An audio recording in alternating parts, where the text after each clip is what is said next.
ஒரு ஆட்டோக்காரர் ஒரு கர்ப்பிணி பெண்ணை ஆட்டோல ஏத்திக்கிட்டு ஹாஸ்பிட்டலுக்கு போறாங்க. பெரிய மழை பெஞ்சுக்கிட்டு இருக்கு.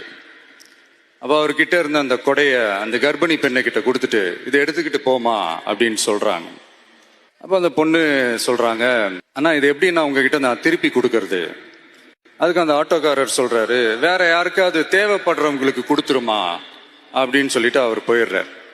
அந்த கர்ப்பிணி பெண் அந்த கொடையை எடுத்துக்கிட்டு ஹாஸ்பிட்டல் வாசலுக்குள்ள போகும்போது அந்த வாசல்ல ஒரு பெரியவர் மழைக்கு பயந்துகிட்டு அப்படியே கை கட்டிக்கிட்டு நின்றுட்டு இருக்கிறார். அந்த கர்ப்பிணி பெண் அந்த கொடைய அந்த பெரியவர்கிட்ட கொடுத்து, ஐயா இதை எடுத்துட்டு போங்க ஐயா அப்படின்னு சொல்றாங்க. அதுக்கு அந்த பெரியவர் இதே மாதிரி கேட்கிறாரு, அம்மா நீங்க யாருன்னு எனக்கு தெரியாது, எப்படிமா இந்த கொடையை நான் திருப்பி உங்ககிட்ட கொடுக்கறது? அதுக்கு அந்த பொண்ணு சிரிச்சுக்கிட்டே சொல்றாங்க, வேற யாருக்காவது தேவைப்படுறவங்களுக்கு கொடுத்துருங்க ஐயா அப்படின்னு சொல்லிட்டு போயிடுறாங்க.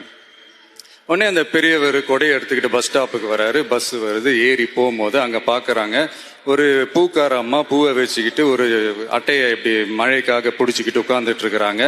பெரியவர் போய் அந்த கொடையை அந்த பூக்கார அம்மா கிட்ட கொடுத்துட்டு அவர் பஸ் ஏறி போயிடுறாரு.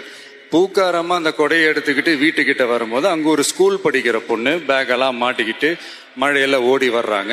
அவங்க போய் அந்த ஸ்கூல் பொண்ணு கிட்ட கொடையை கொடுத்துட்டு, மழையில நனையாதம்மா இதை எடுத்துக்கிட்டு போங்க அப்படின்னு சொல்றாங்க. அந்த பொண்ணு தேங்க்ஸ் அப்படின்னு சொல்லிட்டு வீட்டுக்கிட்ட வரும்போது அந்த பொண்ணோட அப்பா பதட்டத்தோட வாசல்ல நின்றுட்டு இருக்கிறாரு. பொண்ணு மழையில நனைஞ்சுக்கிட்டு வரணுமே அப்படின்ட்டு.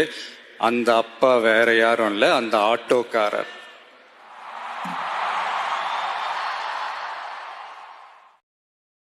Download ShareChat.